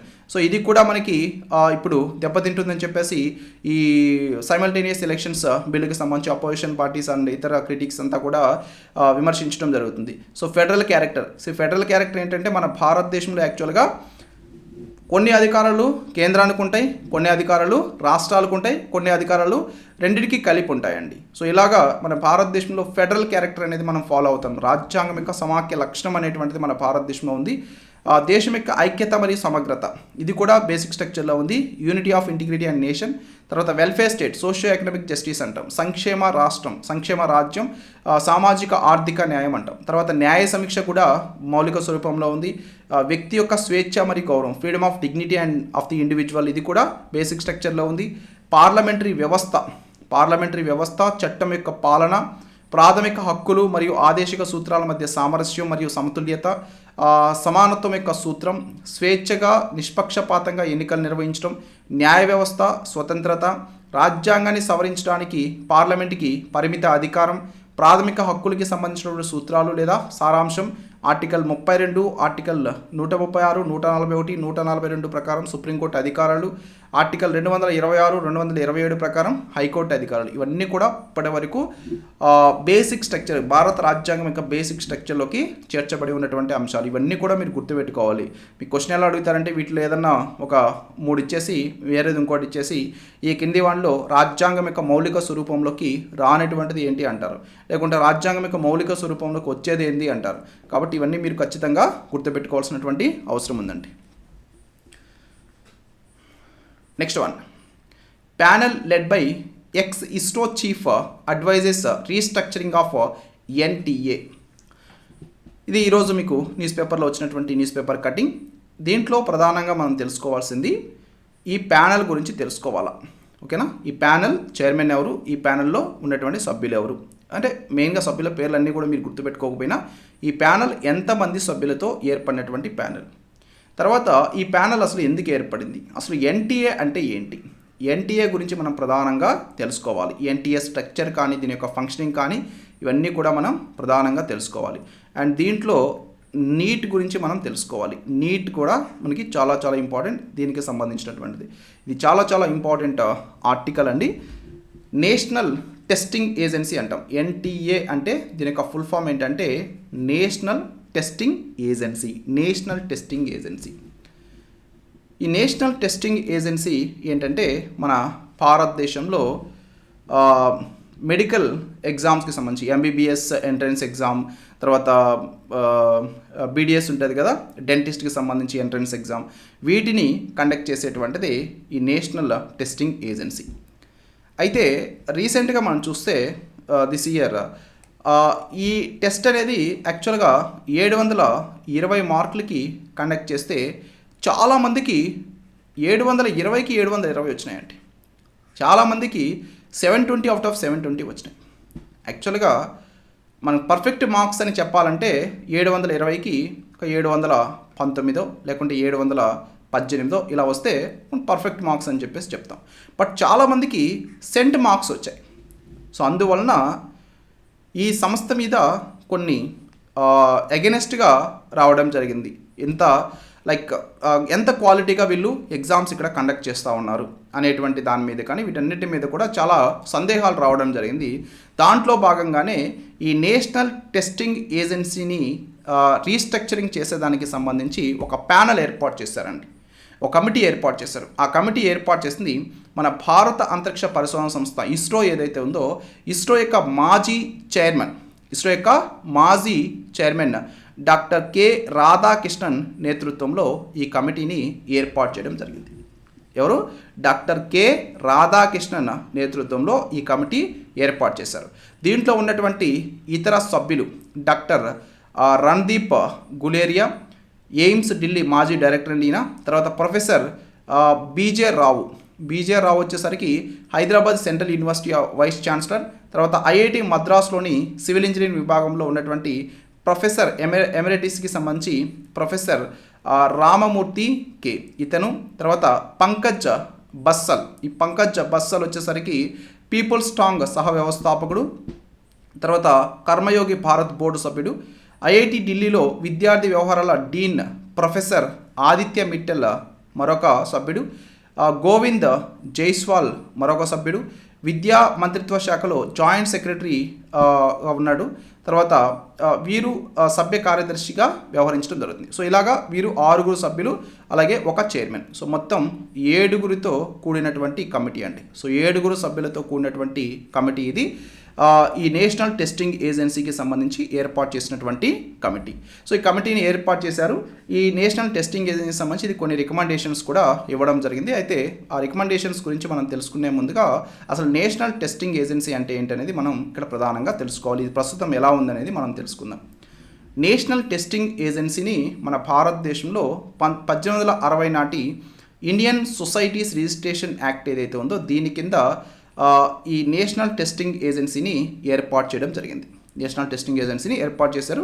ఇది మన భారతదేశంలో ఉన్నత విద్యా సంస్థల ప్రవేశానికి ఆ ప్రవేశ పరీక్షలు నిర్వహించడానికి ఏర్పాటు చేసినటువంటి ఒక స్వయం ప్రతిపత్తి కలిగినటువంటి స్వీయ నియంత్రణ పరీక్షా సంస్థ అండి. అయితే దీంట్లో పాలన, అడ్మినిస్ట్రేషన్, గవర్నెన్స్ ఎలా ఉంటుందంటే మానవ వనరుల అభివృద్ధి మంత్రిత్వ శాఖ చేత నియమించబడినటువంటి ప్రముఖ విద్యావేత్త నేషనల్ టెస్టింగ్ ఏజెన్సీకి అధ్యక్షత వహించడం జరుగుతుంది. తర్వాత చీఫ్ ఎగ్జిక్యూటివ్ ఆఫీసర్ ఉంటారు. దీంట్లో ప్రభుత్వం చేత నియమించబడేటువంటి డైరెక్టర్ జనరల్గా ఉంటారండి. తర్వాత వినియోగదారు సంస్థల నుంచి సభ్యులతో కూడినటువంటి బోర్డ్ ఆఫ్ గవర్నర్స్ ఈ నేషనల్ టెస్టింగ్ ఏజెన్సీలో ఉంటారు. సో వీరంతా కలిసి వీరు ఏం చేస్తారు? వీరి యొక్క విధులు ఏంటంటే ఉన్నత విద్యా సంస్థల ప్రవేశానికి ప్రవేశ పరీక్షలు నిర్వహిస్తారు. సో ఆధునిక పద్ధతిని ఉపయోగించి క్వశ్చన్ బ్యాంక్ని రూపొందించడం, బలమైనటువంటి పరిశోధన మరియు అభివృద్ధి సంస్కృతిని ఏర్పాటు చేయడం, ఎడ్యుకేషనల్ టెస్టింగ్ సర్వీసెస్ వంటి అంతర్జాతీయ సంస్థలతో కలిసి పనిచేయడం, భారత ప్రభుత్వం లేదా రాష్ట్ర ప్రభుత్వాల మంత్రిత్వ శాఖలు విభాగాలు అప్పగించినటువంటి ఏదైనా ఇతర పరీక్షల్ని చేపట్టడం, ఇవన్నీ కూడా ఈ నేషనల్ టెస్టింగ్ ఏజెన్సీ యొక్క ప్రధానమైనటువంటి విధులండి. అయితే ఈ విధుల్లో చాలా వరకు కొన్ని కరెక్ట్గా లేవని చెప్పి మనకి తెలుస్తూ ఉంది. ఎందుకంటే 720 అవుట్ ఆఫ్ 720 సెంట్ మార్క్స్ ప్రతి ఒక్కరికి రావడం అనేది కరెక్ట్ కాదు కదా. సో కాబట్టి దాంట్లో టఫ్నెస్ అనేది చాలా తక్కువ ఉంది, ఆ క్వాలిటీ అనేది అంత లేదనేది ఇప్పుడు వచ్చినటువంటిది. దానికి సంబంధించి ఈ ప్యానెల్ ఏర్పాటు చేస్తారు. ఈ ప్యానెల్ కొన్ని రికమెండేషన్స్ కూడా ఇవ్వడం జరిగిందండి. అండ్ ఇక్కడ ఈ నీట్ పరీక్షలు అనేది ప్రధానంగా ఇది నిర్వహిస్తుంది. నీట్ అంటే ఏంటంటే national eligibility cum entrance test అంట. నీట్ అనేది national eligibility cum entrance test. ఇది ఏంటంటే ప్రభుత్వ పాఠశాలలు, ప్రభుత్వ వైద్య కళాశాలలు, ప్రైవేట్ వైద్య కళాశాలలు ఏవైతే ఉన్నాయో సో వీటిల్లో అండర్ గ్రాడ్యుయేట్ మెడికల్ కోర్సులు ఎంబీబీఎస్ కానీ బీడీఎస్ కానీ తర్వాత పోస్ట్ గ్రాడ్యుయేట్ కోర్సెస్ ఎండి ఎంఎస్ వీటిని అభ్యసించాలనుకునేటువంటి విద్యార్థులు ఎవరైతే ఉంటారో ఆ విద్యార్థులకి ఈ నీట్ ద్వారా, ఈ నీట్ అనేది ఒక ప్రవేశ పరీక్ష అండి, ఎంట్రన్స్ ఎగ్జామ్ అన్నట్టు. సో దీని యొక్క లక్ష్యం ఏంటి? భారతదేశం అంతటా కూడా మెడికల్ మరియు డెంటల్ కోర్సుల కోసం అడ్మిషన్ ప్రాసెస్ని ప్రామాణీకరించడం, అభ్యర్థుల అర్హత యొక్క ఏకరీతి మూల్యాంకాన్ని నిర్ధారించడమే ఈ నీట్ యొక్క ప్రధానమైనటువంటి లక్ష్యం. బట్ దీంట్లో అంత పర్ఫెక్ట్గా ఎగ్జామ్స్ అనేవి అంత టఫ్గా లేవనేది ఉద్దేశం. దానికి సంబంధించి ఈ ప్యానల్ అనేది ఏర్పాటు చేయడం జరిగింది. ఈ ప్యానల్ కొన్ని రికమెండేషన్స్ ఇచ్చిందండి. ఈ ప్యానల్ ఇచ్చినటువంటి రికమెండేషన్స్ కనుక మనం మెయిన్గా చూసినట్లయితే ఇదైతే మెయిన్గా 7 మెంబర్ ప్యానల్, 7 సభ్యులతో కూడినటువంటి కమిటీ. ఇది ప్రధానంగా రికమెండ్ చేసింది ఏంటంటే డిజీ ఎగ్జామ్ని రికమెండ్ చేసిందండి. డిజిటల్ ఎగ్జామ్ ఇప్పుడంతా కూడా వచ్చేసినాయి, డిజీ ఎగ్జామ్ వచ్చేసింది. మీకు ఈ విధంగా టీచ్ చేయడం కానీ, తర్వాత మన brainbuzzacademy.com వెబ్సైట్ ద్వారా మీకు కరెంట్ అఫైర్స్ ఇవన్నీ కూడా చదువుకునే విధంగా ప్రొవైడ్ చేయడం కానీ, తర్వాత మనం సూన్ టెస్ట్ సిరీస్ కూడా తీసుకురావడం, ఇవన్నీ కూడా ఏంది ఇప్పుడు డిజిటల్. ఇంతకుముందు మీరు చూస్తే ఇలాంటివన్నీ మీరు రాయాలంటే, ఒక ఎగ్జామ్ రాయాలంటే పర్టికులర్గా ఒక సిటీకి వాటికి వెళ్ళి ఆ కోచింగ్ సెంటర్కి వెళ్ళి అక్కడ పర్టికులర్ టైం వరకు వెయిట్ చేసి ఆ ఎగ్జామ్ రాసి వచ్చి మళ్ళీ మార్క్స్ కోసం వెళ్ళి ఇవన్నీ చేయాల్సి వస్తుంది. బట్ ఇప్పుడు ఆన్లైన్ ఎగ్జామ్స్ ఇవన్నీ కూడా వచ్చేసరికి ఏమవుతుంది, మీరు మీ ఇంటి దగ్గరే కూర్చొని మీ మొబైల్లో కానీ లేకుంటే మీ ల్యాప్టాప్స్లో కానీ మీరు ఎగ్జామ్ రాయొచ్చు. అండ్ రిజల్ట్ కూడా మీకు అప్పటికప్పుడే అక్కడే జనరేట్ అవుతుంది. మీరు ఎన్ని కరెక్ట్ ఆన్సర్ చేశారు, ఎన్ని ఇన్కరెక్ట్ ఆన్సర్ చేశారు, మీరు దేంట్లో స్ట్రాంగ్గా ఉన్నారు, ఏ సబ్జెక్ట్లో వీక్గా ఉన్నారు, ప్రతి ఒక్కటి కూడా మీకు చూపించేస్తున్నాయి. సో ఆ విధంగానే ఇక్కడ కూడా వీళ్ళు డిజీ ఎగ్జామ్ని ప్రధానంగా రికమెండ్ చేశారండి. డిజీ ఎగ్జామ్ని కూడా రికమెండ్ చేయడం జరిగింది. సో మన భారతదేశంలో డిజీ యాత్ర ఏదైతే ప్రస్తుతం మనం ప్రారంభించడం అంతా కూడా డిజిటల్ వైపు మనం వెళ్తూ ఉన్నాం. డిజిటల్ పేమెంట్స్ అని చెప్పేసి ఈ విధంగా ప్రతి ఒక్కటి. కాబట్టి అదే రీతిలో ఎగ్జామ్ని కూడా కండక్ట్ చేయాలని చెప్పేసి వీళ్ళు రికమెండ్ చేశారు. అండ్ ఆల్సో వీళ్ళు ప్రధానంగా రికమెండ్ చేసింది ఏంటంటే the report said such a system will be ensure. And ఈ ప్యానల్ రికమెండ్ చేసినటువంటి మరొకటి ఏంటంటే అకౌంటబుల్ గవర్నింగ్ బాడీని ఏర్పాటు చేయాలి. 3 డిజిగ్నేటెడ్ సబ్ కమిటీస్ ఏర్పాటు చేయాలని కూడా ఇది సూచించడం జరిగిందండి దీనికి. అండ్ ఆ స్టాఫ్ కండిషన్స్ కానీ ఇవన్నీ కూడా వీళ్ళు ప్రధానంగా దీంట్లో చెప్పడం జరిగింది. ఓకే, సో ఇవి recommendation. Director general should be officer not below rank of additional secretary to the union government under the central staffing scheme. So ఇక్కడ దీనికి నేషనల్ టెస్టింగ్ ఏజెన్సీకి డైరెక్టర్ జనరల్ ఎవరైతే ఉంటారో సో ఆయన గవర్నమెంట్ అడిషనల్ సెక్రటరీ ర్యాంక్ అంటే కూడా తక్కువ rank కాకుండా ఉండే విధంగా చూసుకోవాలి. ఎక్కువ ర్యాంక్ ఉన్నటువంటి వ్యక్తిని, అంటే బాగా ఎక్స్పీరియన్స్ ఉన్నటువంటి వ్యక్తిని నియమించాలని చెప్పేసి సూచించారు. ఇలాగా కొన్ని రికమెండేషన్స్ చేయడం జరిగింది. రికమెండేషన్స్ అన్నీ కూడా మీకు తెలుగు ప్లస్ ఇంగ్లీష్లో brainbuzzacademy.com వెబ్సైట్లో ఈరోజు దీనికి ఈ కరెంట్ అఫైర్లో మీకు ఇచ్చున్నాను. నేను ఒకసారి చదవండి ఈ క్లాస్ అయిపోయిన తర్వాత. నెక్స్ట్ అవార్డులు మరియు రివార్డులకి సంబంధించినటువంటి కరెంట్ అఫైర్స్ కనుక మనం చూసినట్లయితే సూర్యబాలాస్ నావెల్, సూర్యబాల యొక్క నవల 2024 సంవత్సరానికి గాను 34వ వ్యాస సమ్మాన్ అవార్డుని గెలుచుకోవడం జరిగింది. సో ఈమె సూర్యబాల అండి.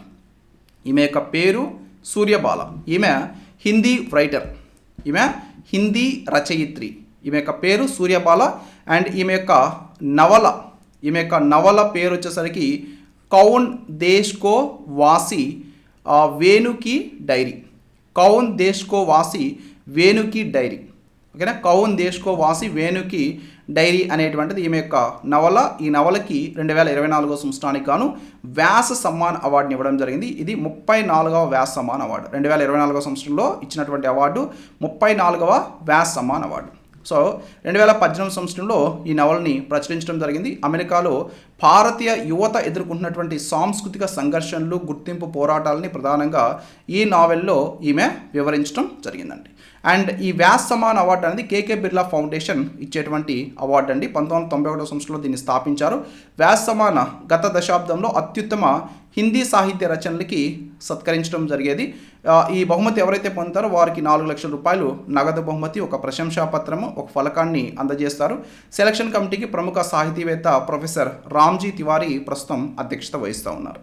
అండ్ ఇది కాకుండా కేకే బిర్లా ఫౌండేషన్ సరస్వతి సమాన్ అవార్డుని కూడా ఇస్తుంది. సరస్వతి సమాన్ అవార్డు వచ్చేసరికి గత 10 సంవత్సరాల్లో ప్రచురించబడినటువంటి భారత రాజ్యాంగంలోని షెడ్యూల్ 8లో ఏదైనా భాషలో అసాధారణమైనటువంటి సాహిత్య రచనలు ఏవైతే వాటికి ఇచ్చేటువంటి అవార్డు ఇది.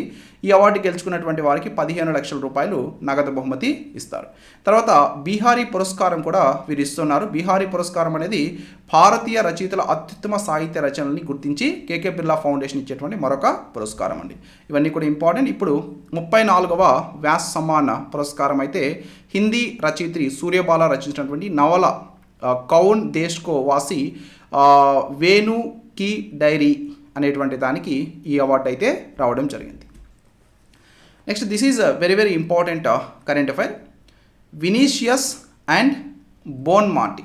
వినీషియస్ అండ్ బోన్మాటి వీరిద్దరు కూడా 2024 సంవత్సరానికి గాను ఫీఫా బెస్ట్ అవార్డ్స్ గెలుచుకోవడం జరిగింది. ఫీఫా బెస్ట్ అవార్డ్స్ యాక్చువల్లీ 2024 సంవత్సరం. ఫీఫా అంటే దేనికి సంబంధించిందండి? ఫుట్బాల్, అవునా?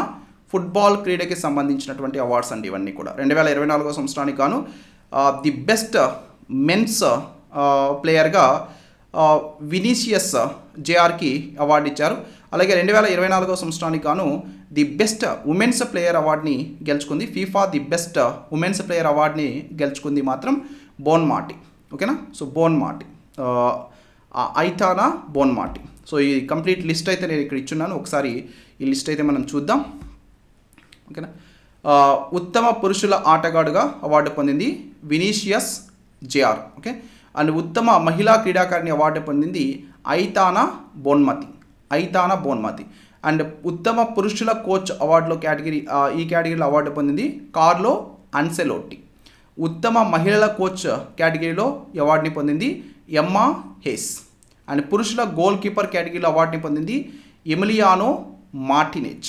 అండ్ మహిళల గోల్ కీపర్ కేటగిరీలో ఫిఫా అవార్డుని పొందింది అలిస్సా నహెర్. పుస్కాస్ అవార్డుని పొందింది అలెజాండ్రో గర్నాచో. తర్వాత మార్తా అవార్డుని పొందింది Marta. FIFA fair play award పొందింది Thiago Maia. And FIFA fan అవార్డుని పొందింది గిల్హెర్మ్ గాండ్రా మౌరా.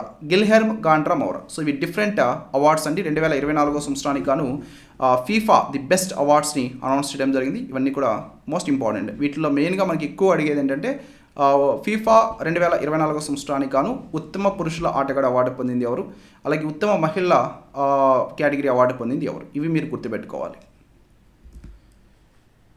తర్వాత international de football association, FIFA యొక్క full form international de football association. ఇంగ్లీష్లో చెప్పాలంటే international federation of association football అండి. ఇది మన భారతదేశంలో కానీ ప్రపంచవ్యాప్తంగా కానీ ఫుట్బాల్ క్రీడని నిర్వహించేటువంటి సంస్థ. దీన్ని స్థాపించింది 1904 మే 21. అండ్ దీన్ని స్థాపించింది రాబర్ట్ గురిన్ ఫిఫాని స్థాపించినటువంటి వారు. దీన్ని స్థాపించింది ఫ్రాన్స్ యొక్క క్యాపిటల్ అయినటువంటి ప్యారిస్లో స్థాపించారు. అండ్ దీని యొక్క హెడ్ క్వార్టర్స్ మాత్రం స్విట్జర్లాండ్ దేశంలోని జూరిచ్లో ఉంటుందండి. ఫీఫా యొక్క హెడ్ క్వార్టర్స్ ఎక్కడ ఉంటుంది అంటారు. దీని యొక్క హెడ్ క్వార్టర్స్ స్విట్జర్లాండ్ దేశంలోని జూరిచ్లో ఉంటుంది. అండ్ ఇండోనేషియాలోని జకర్తాలో కూడా దీని యొక్క హెడ్ క్వార్టర్స్ ఉంది. ఈ రెండు ప్రాంతాల్లో ఉందండి, గుర్తుపెట్టుకోవాలి. ఇది ఫీఫా యొక్క హెడ్ క్వార్టర్స్ స్విట్జర్లాండ్లోని జూరిచ్, అలాగే ఇండోనేషియాలోని జకర్తా. ప్రస్తుతం ఫీఫా యొక్క ప్రెసిడెంట్గా ఉంది జియానీ ఇన్ఫాంటినో ప్రస్తుతం ఫీఫా యొక్క 9వ ప్రెసిడెంట్గా ఉన్నారు. అండ్ ఫీఫా యొక్క ప్రస్తుత సెక్రటరీ జనరల్ మాటియాస్ గ్రాఫ్స్టోమ్ ప్రస్తుతం ఫీఫా యొక్క సెక్రటరీ జనరల్. మోస్ట్ ఇంపార్టెంట్, ఇవన్నీ కూడా తప్పనిసరిగా మీరు గుర్తుపెట్టుకోవాలి. నెక్స్ట్ సైన్స్ అండ్ టెక్నాలజీకి సంబంధించినటువంటి కరెంట్ అఫైర్స్. పురుగు మందుల స్ప్రేల నుంచి రైతుల్ని రక్షించడానికి మన భారతదేశంలో శాస్త్రవేత్తలు ఇటీవల కిసాన్ కవాచ్ని కనుగొనడం జరిగింది. కిసాన్ కవాచ్ అంటారు. యాక్చువల్లీ ఇది ఒక కోట్ అండి.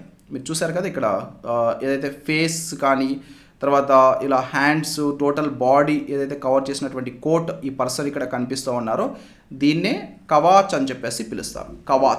కిసాన్ కవాచ్ అంటారు. కిసాన్ అంటే వ్యవసాయానికి సంబంధించింది కదా. సో కిసాన్ కవాచ్ అంటే రైతులు కానీ లేకుంటే రైతు కూలీలు ఎవరైతే ఉంటారో వీరు మన భారతదేశంలో ఈ విధంగా వ్యవసాయం చేసేటప్పుడు ఆ వ్యవసాయంలో పంట ఎక్కువ రావడానికి అలాగే ఆ వ్యవసాయాన్ని అటాక్ చేసేటువంటి అనేక రకాలైనటువంటి పురుగులు వీటిని నివారించేదానికి అనేక రకాలైనటువంటి వ్యాధుల్ని నివారించేదానికి పెస్టిసైడ్స్ వాడుతూ ఉంటాం. ఈ పురుగు మందులు ఇవన్నీ కూడా వాడుతూ ఉంటాం, అవి స్ప్రే చేస్తూ ఉంటాం. అవి స్ప్రే చేసేటప్పుడు అవి ఎయిర్కి అలా వచ్చి మన మొహం మీద పడి మనకి ముక్కుల ద్వారా బాడీలోకి వెళ్ళి వీటి వల్ల ఏమవుతుందంటే అనేక రకాలైనటువంటి అనారోగ్య సమస్యలు వస్తూ ఉన్నాయి. ఓకే, సో దానికోసమే ఈ యాంటీ పెస్టిసైడ్ సూట్ని శాస్త్రవేత్తలు అభివృద్ధి చేశారు. ఈ యాంటీ పెస్టిసైడ్ సూట్నే కిసాన్ కవాచ్ అని చెప్పేసి పిలుస్తూ ఉన్నారు. కిసాన్ కవాచ్, దీని పేరు గుర్తుపెట్టుకోవాలి. కిసాన్ కవాచ్ అనేది యాంటీ పెస్టిసైడ్ సూట్ అండి. ఓకేనా. కిట్లో ట్రౌజర్ ఉంటుంది, తర్వాత ఫుల్ ఓవర్ ఉంటుంది, తర్వాత ఆక్సిమ్ ఫ్యాబ్రిక్తో చేసినటువంటి ఫేస్ కవర్ ఉంటుంది. ఇది స్ప్రే చేసే సమయంలో వస్త్రం లేదా శరీరంపై స్ప్రే చేసేటువంటి సాధారణ పురుగు మందుల్లో దేన్నైనా సరే రసాయనికంగా విచ్ఛిన్నం చేస్తుంది. సో ఈ చర్మంలోకి రసాయనాలు చేరకుండా చేస్తుందండి. దీని యొక్క కాస్ట్ వచ్చేసరికి 4,000 రూపాయలండి. దీన్ని రైతులు దీని గురించి తెలుసుకొని దీన్ని కొనుగోలు చేసి యూస్ చేస్తే బెటర్ అండి. ఎందుకంటే అనేక రకాలైన అనారోగ్య సమస్యలు వచ్చినప్పుడు ఏమవుతుందంటే ఒక్కసారి హాస్పిటల్కి 10,000, 20,000 లక్షల్లో కూడా అయిపోతూ ఉంటుంది. కాబట్టి ఈ 4,000 పెట్టి మనం అంత జాగ్రత్త తీసుకుంటే అది మనం నివారించేదానికి అవకాశం ఉంటుందండి. చెన్నైలో ఉత్పత్తిని ప్రారంభించిన తైవాన్ ల్యాప్టాప్ తయారీ సంస్థ ఎంఎస్ఐ అనేది తైవాన్ దేశానికి సంబంధించినటువంటి ఒక ల్యాప్టాప్ తయారీ సంస్థ అండి. దీన్ని మన భారతదేశంలోని తమిళనాడు రాష్ట్రంలోని చెన్నైలో దీని యొక్క ప్రొడక్షన్ స్టార్ట్ చేశారు. ఎంఎస్ఐ ల్యాప్టాప్స్ ఇకపైన మన భారతదేశంలోనే ఉత్పత్తి కానున్నాయి. వీటి యొక్క ప్రొడక్షన్ మన భారతదేశంలోనే స్టార్ట్ కానుంది. మన భారతదేశంలో మేక్ ఇన్ ఇండియా కార్యక్రమాన్ని మనం తీసుకొచ్చినాం. అంటే మన భారతదేశంలో అన్నీ మనమే తయారు చేసుకోవాలి, మన భారతదేశంలోనే ఉత్పత్తి చేయాలనేటువంటి లక్ష్యంగా మనం మేక్ ఇన్ ఇండియా కార్యక్రమాన్ని తీసుకొచ్చాం. దాంట్లో భాగంగానే ఈ ఎంఎస్ఐ ల్యాప్టాప్ని మన భారతదేశంలో తయారు చేసేదానికి చెన్నైలో దీని యొక్క ప్రొడక్షన్ యూనిట్ని రీసెంట్గా స్టార్ట్ చేయడం జరిగిందండి. సో ఎంఎస్ఐ 2 ల్యాప్టాప్ మోడళ్ల యొక్క స్థానికంగా తయారు చేసినటువంటి వర్షన్ని ఆవిష్కరిస్తుంది. ఎంఎస్ఐ మోడర్న్ 14 అనేది ఒకటి, తర్వాత ఎంఎస్ఐ థిన్ 15 అనేది ఒకటి. ఇవి రెండు కూడా మన భారతదేశంలోని చెన్నైలోనే తయారు చేయడం జరిగింది. సో ఉత్పత్తుల యాక్సెసిబిలిటీ మెరుగుపరచడానికి ఎంఎస్ఐ మరిన్ని ల్యాప్టాప్ బ్రాండ్ స్టోర్లను కూడా మన భారతదేశంలో తీసుకురానుంది. క్రోమా, రిలయన్స్ రిటైల్ ఇవి లభ్యత వాటిల్లో ఇవన్నీ కూడా అవైలబిలిటీ ఉండే విధంగా చేయబోతుందండి. అయితే ఇక్కడ ఎంఎస్ఐ గురించి కూడా మనం తెలుసుకోవాలి. ఎంఎస్ఐ యొక్క ఫుల్ ఫామ్ వచ్చేసరికి మైక్రోస్టార్ ఇంటర్నేషనల్ అండి. మైక్రోస్టార్ ఇంటర్నేషనల్ దీన్ని స్థాపించింది 1986వ సంవత్సరంలో. దీన్ని స్థాపించినటువంటి వారు జోసెఫ్ సు ఒకరు, తర్వాత jeans Huang, Franklin Kenny you henry. So వీళ్ళు దీన్ని హెన్రీ లు. సో వీరు దీన్ని స్థాపించినటువంటి వారు. వ్యవస్థాపకులు ఉంటే కూడా మీరు గుర్తుపెట్టుకోవాల్సి ఉంటుంది. అండ్ దీని యొక్క హెడ్ క్వార్టర్స్ ఎక్కడ ఉంటుంది? తైవాన్.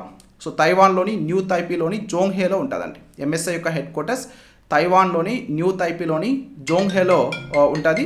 అండ్ ప్రజెంట్ ఈ మైక్రో స్టార్ ఇంటర్నేషనల్ ఎంఎస్ఐ యొక్క అధ్యక్షుడు ప్రెసిడెంట్గా ఉన్నటువంటి వారు జీన్స్ హువాంగ్ ప్రజెంట్ దీని యొక్క ప్రెసిడెంట్ అండి, అధ్యక్షుడు. You should remember this.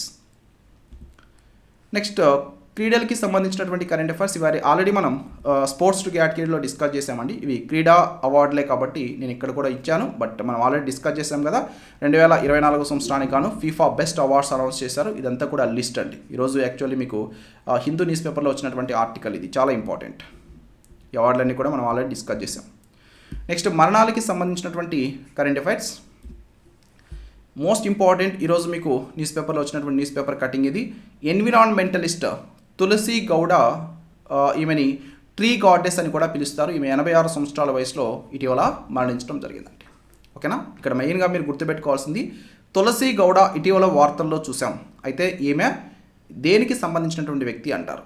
So ఈమె ఎన్విరాన్మెంటలిస్ట్ అండి. ఎన్విరాన్మెంటలిస్ట్ పర్యావరణవేత్త అంటారు తెలుగులో, పర్యావరణవేత్త. అలాగే ట్రీ గాడెస్ అని ఎవరిని పిలుస్తామంటారు? సో ఈమె తులసి గౌడ, ఈమెని ట్రీ గాడెస్ అని కూడా పిలుస్తారు.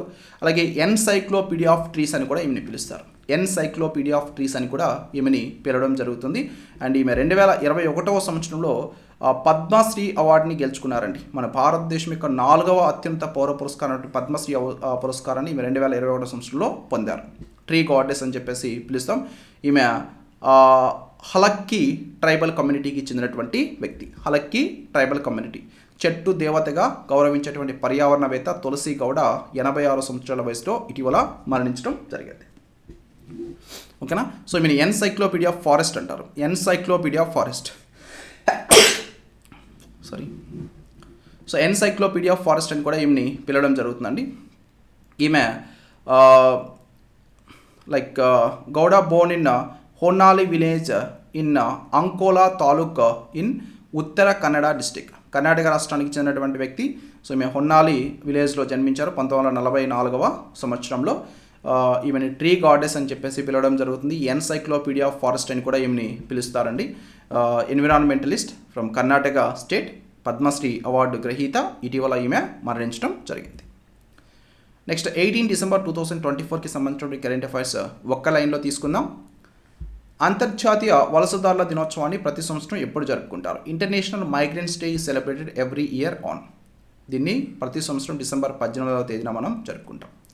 ప్రపంచ ఆరోగ్య సంస్థ ప్రకారం అంతర్జాతీయ వలసదారుల దినోత్సవం 2024 యొక్క థీమ్ ఏంటి? According to the world health organisation, what is the theme for international migrants day 2024?